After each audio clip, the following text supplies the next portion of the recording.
Riff listeners, thanks for tuning in today. However you are doing that, we're glad that you are.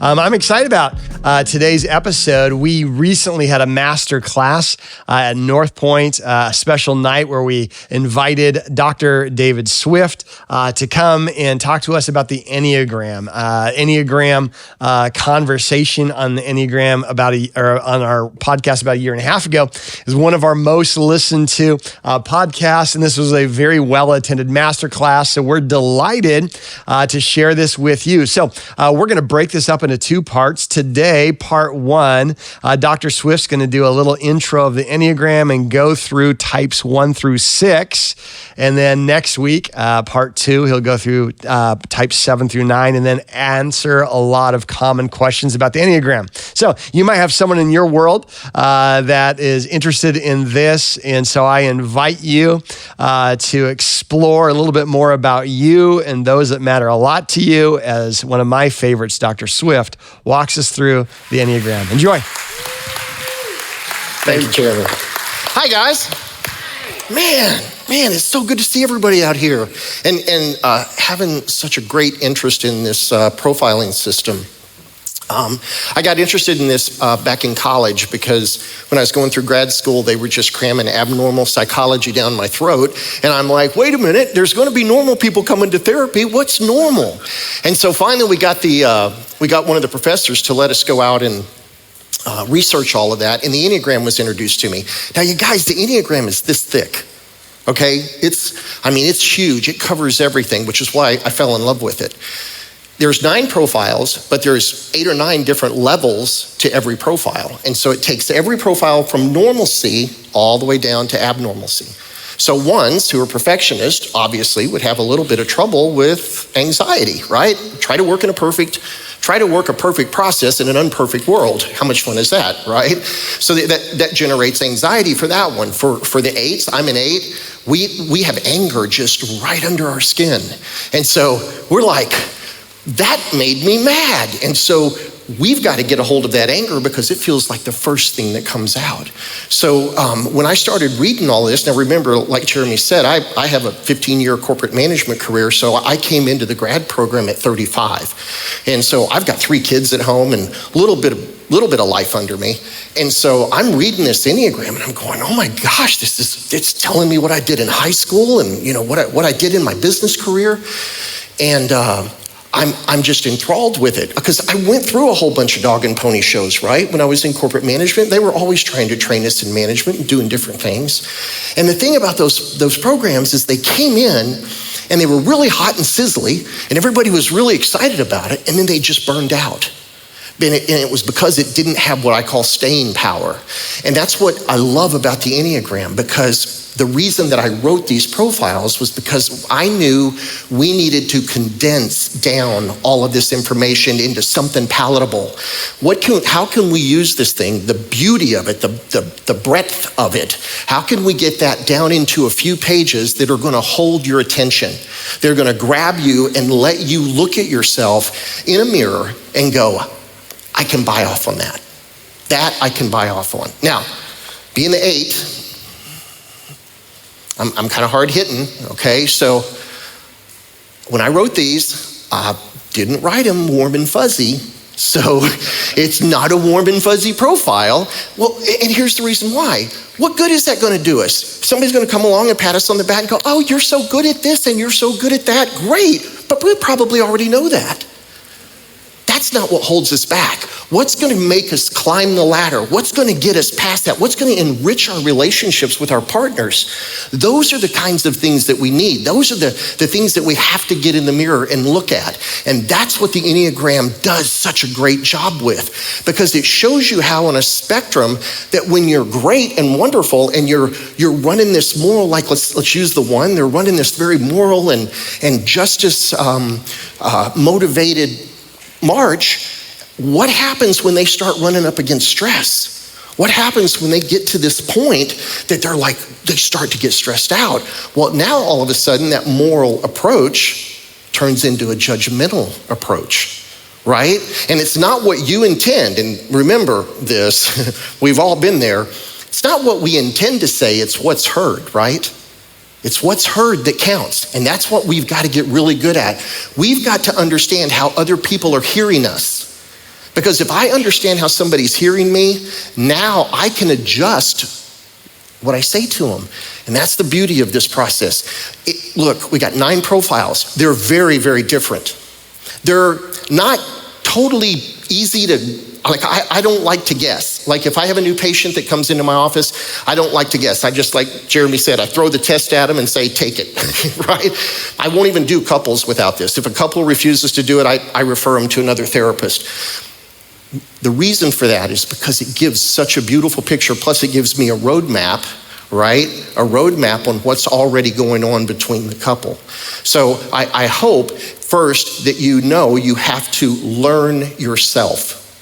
Learn yourself. You can't do this. If you get my profile, you will not be able to consume it in one setting. You'll be able to read it, you won't consume it. There's that much information in it. So I'm I want to encourage you guys to read that profile now. If whatever profile you decide to get, read it, but set it down. Have a little bit of day, have a little bit of life, and go back and get it again and reread it. You're going to read all kinds of different things into it, and continue to do that. So don't let your profile get stuffed under the desk and you don't ever see it again. Don't do that. But there's also a B to that. Also, if you're a partner, don't take it and roll it up and whack your partner with it, okay? So, because I've seen that done a whole bunch of times. Well, you're a 1 and you just want everything to be perfect, or you're an 8 and you're just angry, and that's all it is. And so it's not to roll up and beat your partner with. It's to understand them. Understand what really motivates the things that are important to them, and it will tell you why that's important. And that's really, really important to understand. Why is this so important to the two? Why is somebody else's feelings with our helpers, right? Why is someone else's feelings so important? I think my feelings should be more important than their feelings, but a 2 is all about relationships, and it's just the way their process thinks. They want to know how what you're doing is going to affect other people, and it's very, very important to them. And it's honestly, you all, when we get to that point where we can honor, this is a Gary Smalley, you mentioned Gary Smalley, which God bless him. What a wonderful soul. He has passed, but what a wonderful soul. But, he had said that you have to understand who you're talking to. And if you understand what those motivations are, you understand why that process is so important to that person, then it makes it much easier for you to accept, and it makes it much easier for you guys to get together. And that's what we're looking for in our relationships, right? Just the ability to understand really why what's going on is going on. And the Enneagram will give that to you. All right, so biggest challenge of tonight. Getting through a 2-hour presentation in about 45 minutes. So you guys are just gonna have to hang with me. I am going to fly through these profiles, and I'm gonna do my best to try to get you to do two things. First, understand the core of what these 9 profiles are. And let's see, what was this? Understand what the core of what the profile is, and then maybe you get a better idea of who you are. Now listen, when they told you about the test and the profile is 20. It's just we've got to do a little bit of extra work when you guys score your test. So when you take that test, I want you to think about your life, not in the here and now. I want you to think about your whole life. And so if it says optimistic, but you're in a really tough window right now, don't put pessimistic. If you're an optimistic person, just today I don't feel optimistic, score the optimism. Does that make sense to everybody? So really think back over the course of your life when you answer those 20 or 200 questions, and just try to think of it that way, and don't think of it as here and now. All right, so I'm gonna get going so we can scoot through this and get to the question and answer. I usually skip the 1 first, but I'm gonna go ahead and go through it, do it first. So The reason that I skip them is because they're a little sensitive to criticism. And so I like to not start with them first. And I get half of the group get up and walk out, So when they start hearing that everybody else has problems too, they settle down a little bit. So, okay. So one, good person, a moral person. They're driven with a core of understanding black and white and right from wrong. Very good moral values. They're conscientious. They possess like a deep sense of right and wrong. Now remember, when I explain these things to you guys on all 9 of these profiles, this is stuff you're born with. Okay, how many parents? How many parents with more than one kid? How many parents parent the first kid the same way they parent the second kid? Why? Because they make you do it that way, don't they? because they make you parent them different. Okay, where the heck does that come from? Honestly, guys, you ever think about that? Where does it come from? They're born with a personality. So think of it like a blueprint. It's just that each of us are given a blueprint. How many eye colors do we have? Are we really all that different? We've got blue eyes, we have brown eyes, black, red, or what's the other one? Green. No, Hazel's blue and green, right? Hazel's blue and green. So how many hair colors? Natural hair colors. Can a doctor from Springfield go to Hong Kong and operate on a spleen? Why? Well, really, look, guys, I grew up in the military. I went to 3 different 8th grades. I went to 3 different high schools. I've lived in Japan, Africa, Okinawa, and you know what I found out? No matter where I went, the kids were all the same. There was a set of jocks, there was a set of the preps, it was all the same wherever I went. And so even at a very early age, I had kind of my arms around, they were really not that much difference. Now, does that mean the Enneagram doesn't give you time to grow and become a unique individual? Absolutely, it allows you to do that. But that's a second and third layer. And it's really hard to become that person if you don't understand the core of who you are, because that core will ultimately hold you back. Does that make sense to everybody? So because we carry all of this extra stuff with us and these things that kind of get in our way, like with the anger, eventually my boss is going to get tired of the noise. And he's going to, right? He's going to put me out the window. And that happens with every one of us. So every one of the profiles kind of has this ceiling that if you don't get this under stuff taken care of and learn how to let loose of that and learn how to grab, I'm not a big proponent of telling you, ooh, you should just let that go. I don't think humans do a good job with that personally, right? Let it go. What? No. I don't want you to let it go. What I want you to do is grab hold of something else. Okay, so you're holding on to this. I want to give you something else to hold on to before you let go of this. And that's where the Enneagram is so awesome.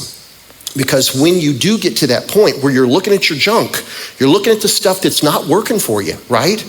Then you start going, hey, this is not helpful. I'm not winning friends and influencing, people. I need to stop doing that piece. Well, the Enneagram gives you this wonderful, beautiful place to go to. And that's what you guys have seen, the circle, the symbol of the Enneagram. It's a circle. Well, Gary Smalley was his Christian organization, right? And that thing looks like a pentagram. So you're going, Washington, no, what's going on here? So they're like, so I bent it. So when you get your profile, it'll look like a crown. Because I took all the curves off of it and made points on it, and it looked like a crown. I was like, hey, I'm an artist. That's my best artistic work ever, okay? Okay, so this highly conscientious, and they possess a deep sense of right and wrong, and they've possessed it since they're a child. If you have a child who's a 1, they're probably on autopilot. You don't have to worry about them. You don't have to worry if they're making bad decisions. They're getting their grades, they're where they're supposed to be, and they're very respectful. That's a good way to look at a 1. Because they have this little monster on their shoulder that's walking around going, Don't do that. That's not right. The ability to see the big picture and small details at the same time makes them very good problem solvers. They love policy and procedure. Now, why is that? Look, we're all working to ease our anxiety, okay? And there's a lot of anxiety with the one and disorganization. If they have a roadmap, they're very, very comfortable. And so when you move, I've got people out here laughing going, so if you go into a company, right, that doesn't have a policies and procedures manual, you'll write it. You'll pick it and they'll start writing one, okay? Because they want to know where their job ends and begins. They are excellent at details. They are good moral leaders in the community and in the society. Now, what happens when we go the other way? So the best traits: ethical, reliable, productive, wise, fair, honest, orderly, and self-disciplined. But remember, there's always stress points for everybody, right? And so when you move that stress point on a 1, then you start to feel like they're judgmental, they're inflexible, they can be obsessive compulsive, they can get really focused on one thing and they're trying really, really hard to make that one thing right. And that's difficult sometimes. They can become controlling and anxious and then overly serious. So remember that those pieces are there for a reason. They're on the opposite end of your spectrum, right? But how much productivity happens over there? Whether it's productivity at work or whether it's productivity in your relationship with your partner, right? Because these things, look, when I actually wrote the profile you'll get from the work profile, because I wrote the work profiles first and then transferred them over to a couples profile. The same thing goes on at work that goes on at home. So if you're seeing something that's going on at work, you should think, I wonder if this resembles or simulates something that might also be going on at home. So just keep that in mind, because if you can grab a hold of these things and really focus in on them, that's how we create change. And that's how we enrich ourselves and how we create better marriages.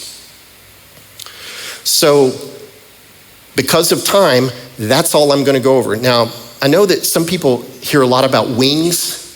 The wing, which is, if you're a 9, your wing is either a 1 or an 8, okay? And if you're a 6, your wing is either a 5 or a 7. You guys don't get hung up on the wings. I call them softeners or hardeners. And the way that works is just that we were just talking to, who is a 7? Who was I talking to? Preston. I couldn't start. Preston, my apologies. Preston is a 7. And so we were talking about his wing is either going to be a 6 or it's going to be an 8. And if it's a 6, the 6 is way more people oriented. Right? The 6 is about relationships. They bond and they're very loyal people. Well, the 8 is like, get out of my way, dude. I got someplace to go. So get on the boat or get out of my way, right? So if he's leaning that 8, he's going to be a little bit harder, a little bit rougher. He's going to hit harder. But if he has that 6 wing, then it's going to just be a little bit softer presentation. So don't get too hung up in your wings. That makes sense? Okay. All right, so we're going to go to number 2, and 2 is the relationship expert. Their gift is really, it's about immediately understanding what you need. So their entire focus is on other people. They are literally called helpers. They're relationship expert because they're all about other people. And they bond very quickly with other people, and they make you feel really important because they want to help you with your needs. So, no, I'm going to hold on to that one. I'm not going to say that one yet. So they're sincere, warm-hearted. I'm not getting into bad stuff before I get into good stuff, right? So 2s are sincere, they're warm-hearted, they're appreciative, they're compassionate, they're full of feelings for other people. So they just simply care, and they're born that way. And you can see this. It's so easy to see a 2 in a little kid, because they're just they'll sit down and cry next to the person that's crying.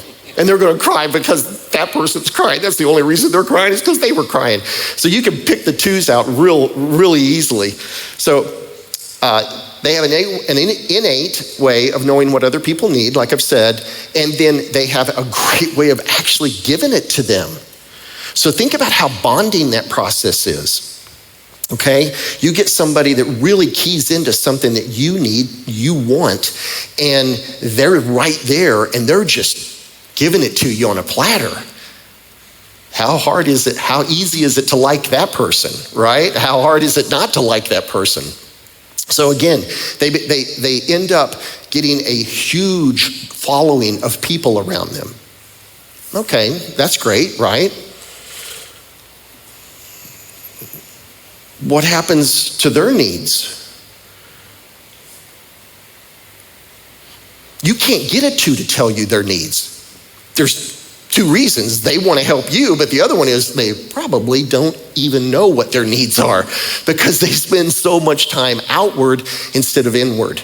Okay, the other piece that's really important about a two is that their oxygen is appreciation. So let's say that you work with a two, or you're married to one. If they don't hear how much they're needed, they begin to turn.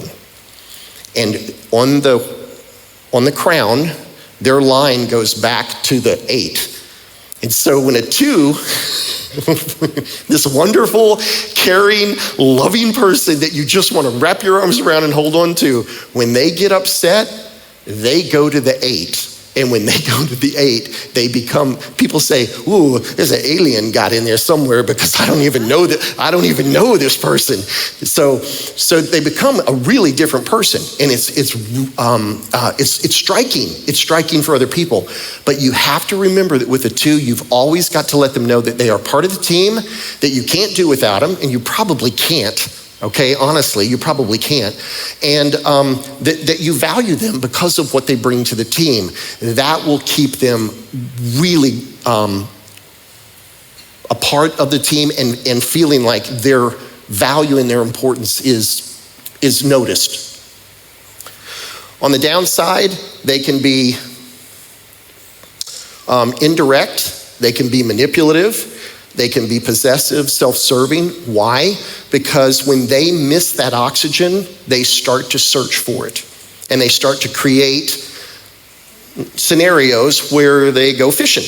They start trying to fish for those compliments and fish for that appreciation. And so it can appear manipulative. So if you're a 2, there's 2 things that you've got to remember. You got to remember that it's not good to fish. Okay, that never ends up good. But most importantly, as a 2, you have got to get your focus off of other people and onto yourself. Okay, I'm going to spell this word for all you 2s. You might not know how to spell it. No. Let's hear it. Let's everybody say it. No. Okay? So 2s have trouble with boundaries. They have trouble saying no because they want to help you. So if you go to them and they can help you in any way they want to help you, they're coming at you. But there is a sacrifice to this, okay? There's really a sacrifice to this, and you 2s have got to learn this. Really learn how to say no. Learn when you're not breathing and what blowing bubbles looks like and feels like. Because if you start blowing bubbles, you're no help to anybody. You get on an airplane, what do they say on the airplane? Oxygen mask falls down. Put it on yourself first, then put it on your child. There's a reason for that, okay? All right. There's no 3 in here. Who stole my 3 Who stole this? Did Jeremy? Jeremy's got my 3 profile. He's gonna come up and do it. Yeah, come on up, Jeremy. All right. There's always got to be something that rattles you while you're up on stage, you know it? All right. So, my 3s. Polished, sharp. Man, winners. They want to win. They are competitors like nobody else on the crown. They will turn anything into a competition. So you're in your car? I'll beat you home, right?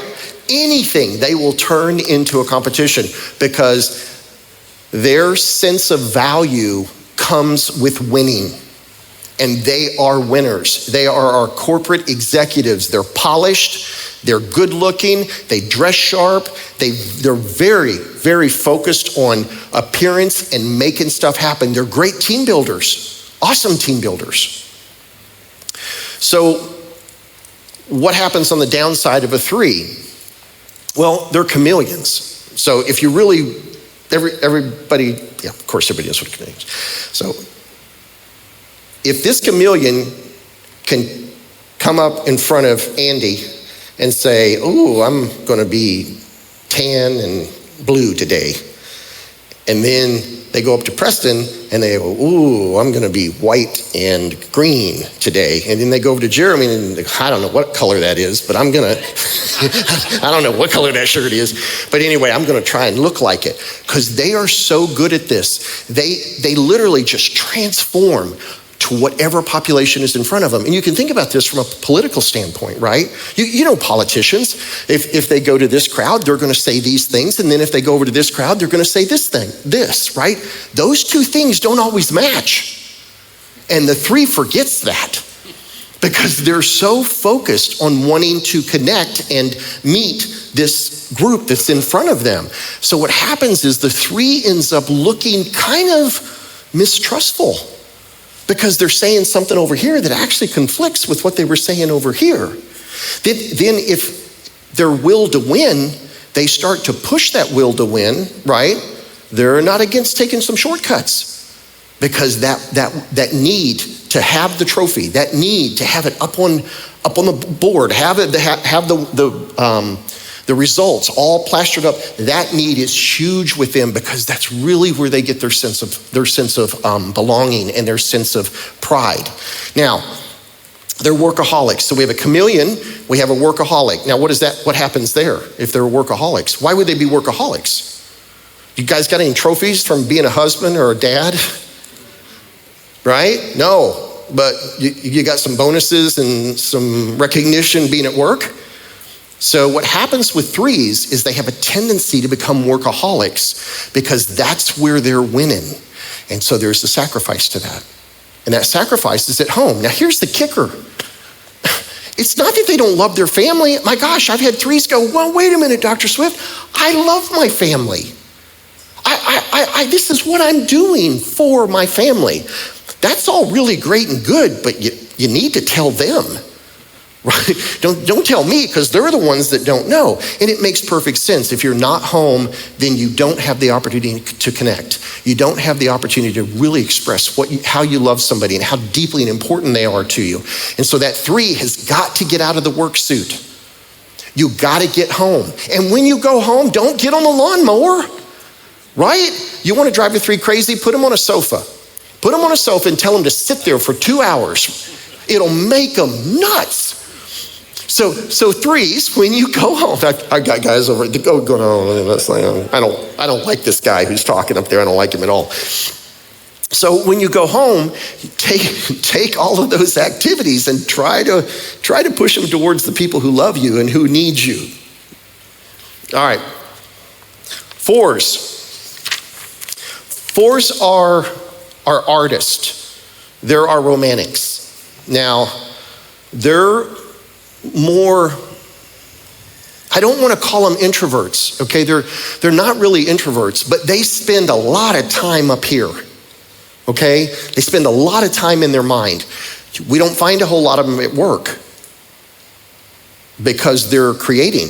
Think about if you're an artist, how hard would it be if you throw your painting up here on the wall like this? I didn't realize I was up there. Is that what I look like? Wow, okay. Camera really does add 10 pounds. Thanks, Jeremy. So, what was I saying? 4s. What do you say? Back to 3s. Back to 3s. You were talking about the 3, Swift. Okay, so I know what it is. So the 4, they come up here on this masterclass thing and they start their artwork and their painting and everything. And I walk in, being an 8, and I go, I think that needs red. So I get the red paintbrush and I go up here and I start doing my little brush in addition to their artwork. And what happens? Now all of a sudden, it's not theirs. Okay, now it's not theirs. Well, think about being at work and trying to create something at work that's all yours. You guys know this. We can't do that. We've got to work as teams. And so it's really difficult for 4 to get into those kind of scenarios and really understand that dance because they are so self-reflective and they are so driven to be unique, so driven to have whatever it is they're creating to be theirs that it's very hard to accomplish that at work.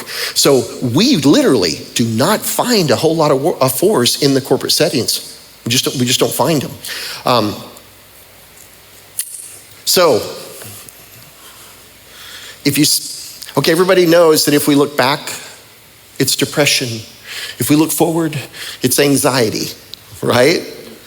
Right? You spend all your mind time in the future, it's anxiousness, it's anxiety. You spend all your time in the past, it's depressive. So what happens with these 4s is they just get inside their mind. And you guys, look, these minds are great. I mean, their potential is phenomenal, but we are limited, okay? We're limited. We're limited to what we've put in there. And at some point, we max that out. We don't max out the ability to grow and learn, but we max out our ability with a certain problem to figure it out because we don't have enough input. We don't have enough information to find the answer to that. So you have to reach out. You have to get other people involved. That's why therapy works, right? It's why consulting works. It's why teams work. Right? Because you get more information put into a single problem and we get that problem taken care of. 4s have a tendency not to do that. But they're not near as, it's not near as risky for a 4 to dive into themselves as it is maybe a 2 or a 6 or a 5, because they're okay with depression.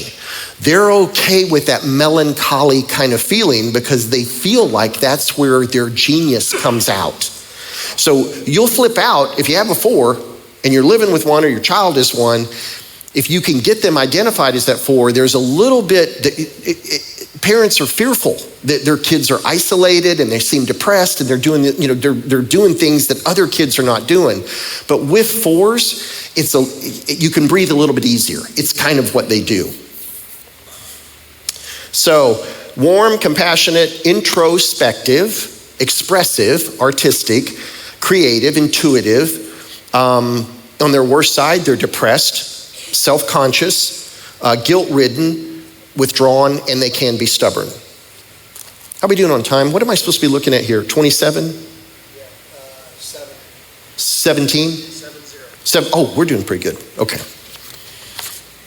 Okay, 5s. 5s are observers.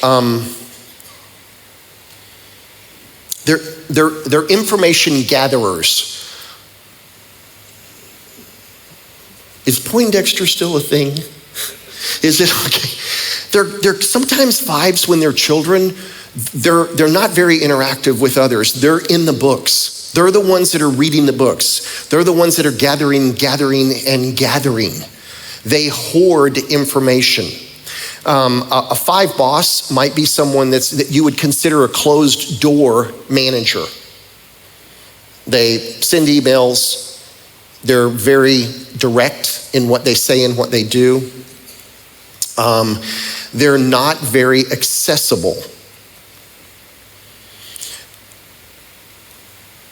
But they are smart. They are brilliant. You definitely want a 5 as your medical doctor, okay? You'd like them to have a 1. If they could have a 1 wing, that would be great, but they can't. But you want a 5 who's got all the perfectionistic tendencies of a 1, because these 5s do everything they can to gather information. What's really funny, do we have any 5s? What are you doing on the front row? Any more? Okay, so usually, did they make you sit there? Is that you did, didn't you? You made him sit there, because if he had his way, you'd be back there in that back corner, right? Okay, so it's so funny because I've done a bunch of these presentations, and my 5s are always, are they? There's one back here. Yeah, they're always in the back. Okay, it's because they're literally observers, and where's the best view to observe? From the back. Now, it's not a good thing to drag a 5 to a meeting when they haven't had time to prepare, because you'll never get anything out of them, okay? They will zip it. But if you let them know and you tell them what the topics are gonna be, there's probably not gonna be anybody in that room that can contribute more to what's going on in that particular meeting. Now, 5s are buried in information gathering. They have a tendency to not need a lot. So they're kind of a minimalist, okay? And that kind of goes with the relationship too. They don't seem, although they do need you, they don't seem to need you as much as you need them. So understand that just because there's no expression physically coming out, that doesn't mean that they don't feel it. And I tell this a lot to women when they come in the couples in the marital therapy. It's that, look, you assume because this guy, this husband or partner is not expressing these things to you that they don't feel it. And that's simply not true. We do feel that. We are feeling those things. We're not very versed, and we're certainly not as good as women are at actually expressing how they feel and how we feel, okay? So always keep that in mind, no matter what profile type you are. That happens to be kind of a gender thing. And I think we're getting better, don't you, Jeremy? I think as we move up through some of these generations, that some of that's going away. We're getting better. We're getting better at having young kids learn how to express their feelings and feel good about that. Feel good about crying. Know that that's a healthy process and something that you should be doing. So 5s are inquisitive, they're analytical, determined. They are very big picture oriented, you guys. Very big picture, because they have all the information. Now, sometimes they can feel a little arrogant because they know more than you do. Sorry, that's what happens. They know more than you do, okay? So 5s, watch that, watch out, because you will have more information than the people next to you. It's just what happens. And understand from a 5, from your perspective, that you're going to give off an air that might be a little feather ruffling because of that. But if you understand that and you go into these meetings, then it's very easy to adjust your approach with the people that are around you so that you don't appear that way. But if you're on the other side of that, you better listen to them, because they're going to bring it, and they're going to bring it to the table, and it's going to be good for all of the people that are there. So the inquisition, the analytical, determined, sensitive, they're very wise, aware, perceptive, and self-contained. Okay, self-contained. On the bad side, selfish, inflexible, distant. They can be critical of others. They can be unassertive and disapproving. Okay. 6s. 6 is the hardest of the profiles to explain. How many known 6s do we have? Quite a few? Okay. You guys are tough. You guys are hard to get. Now, I'm gonna do my best trying to explain this, but I'm telling you, as many of these that I've done, I still don't think I do you guys justice, but I'm gonna try, okay? A 6 is a trooper. They are engaging, they're friendly, they're playful, they're lovable, they're endearing. Their ability to connect and build really strong relations is unparalleled. Like even better than the 2 and the 9, which the 2 and the 9 are great at making friends. The 6 really has a way about them that builds long-lasting, deep-rooted relationships.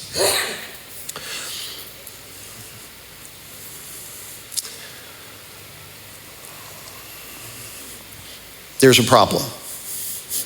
Sure there is. There's a problem.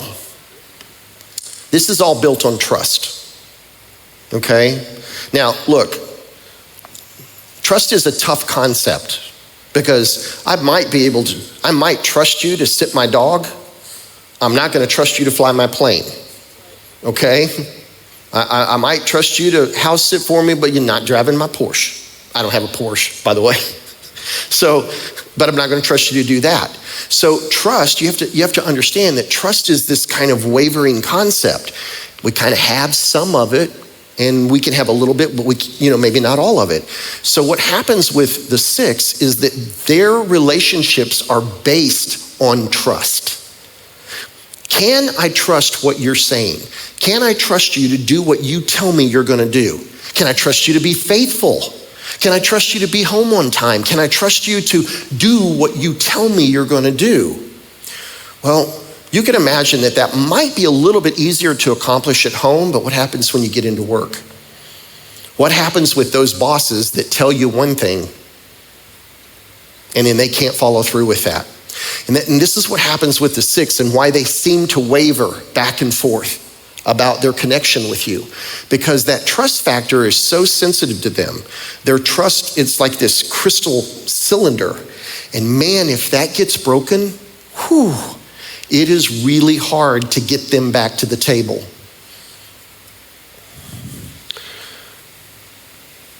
Belonging is a strong motivator for the 6, motivator, okay?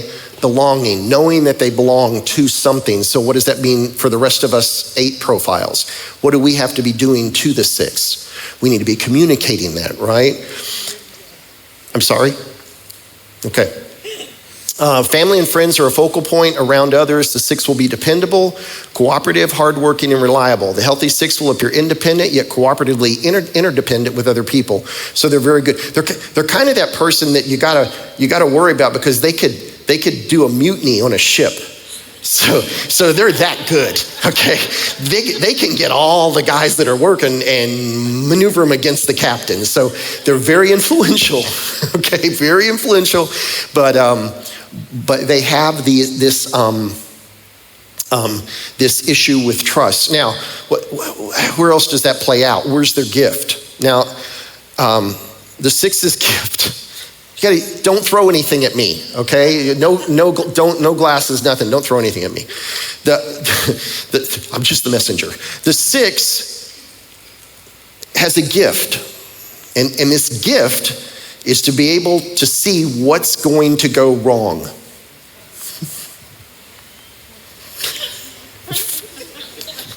I'm sorry. I'm really, really sorry. I'm not sure what he was thinking. You just got to trust him, okay? You just got to trust that he knows what he's doing. So when a problem or an issue comes up, the 6, the first thing the 6 is able to see is everything that's going to stop this program from working. And you guys, it's so natural for them. It's just like the first thing that they see. Now, remember me going back to saying we're all trying to reduce our anxiety, right? We're all trying to reduce anxiety. So think about how much anxiety the 6 immediately gets when they're presented. I have a table full of 6s down here. That's why this table is laughing, okay? So they have a really, really tough time getting on board the program. Right? It's hard because look, if I'm looking at this thing and I'm going, no,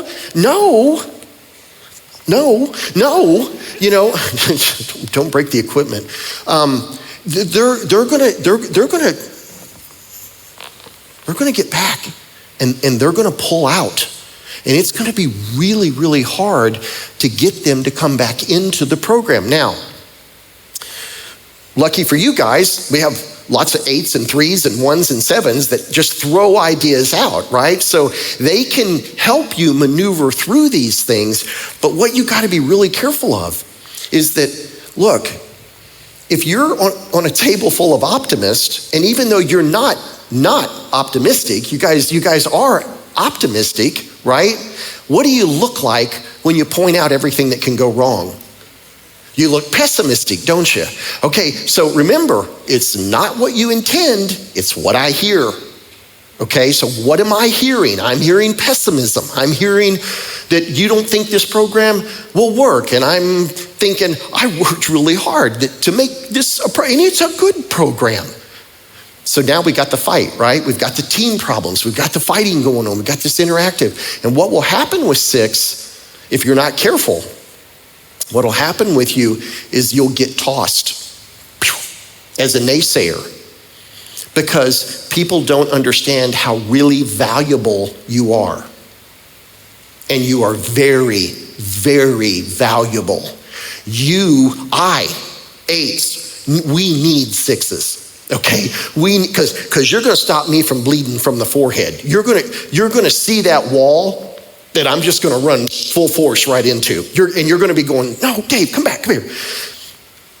It's very, very important for the rest of us to learn what that true value is with the 6, okay? And just understand, anxiety reduction.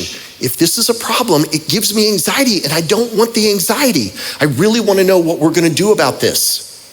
I really wanna know how you see, and if somebody like a 3 or an 8 goes, oh, don't worry about it, we'll get that, we'll climb that wall when we get there. Oh, yeah. Not on board, okay? Not going with you. All right, so they're loyal, likable, caring, warm, compassionate, witty, practical, just fun. Or they're controlling, right? Because isn't this really, really controlling? I ain't going. Silence is one of the strongest forms of communication. It's very powerful, okay? Stonewalling, shutting up, being quiet is very powerful. And 6s will crawl right into this chair. If you don't make it, give them a way out of that hole, they will crawl into that spot, and then the train stops. And that's what we've got to all understand, that when we're working with 6s and when 6s are working with everybody else, that's the dance. And look, if you can get past that dance, if you 6s can just look at that and maneuver through it and really understand that, you'll be amazed at how your world opens up. But I'm gonna tell you, my daughter's a 6, and it is not easy. And it gets harder when you have littles. When you start having littles, it's like, oh, no, they could get hurt doing this. They could get hurt doing that. Oh, no, they're not going to fly in your airplane, Dad. No way. You know, they're not going down to the lake. They're not doing this. They're so protective of that process. But what happens to the process, or in that case, what happens to the child, right? So the child is being taught to fear. Be very careful with that. Okay, because that message that you don't intend to send. You're trying to send protective mama bear, right? Or protective dad bear, for that matter. But you're sending a message that makes them fearful. And so watch that process, okay? So controlling, suspicious, unpredictable, defensive, inflexible, and touchy. It's a little touchy. Thanks for listening to this episode of The Riff. We'll have a brand new episode every week, wherever you find podcasts.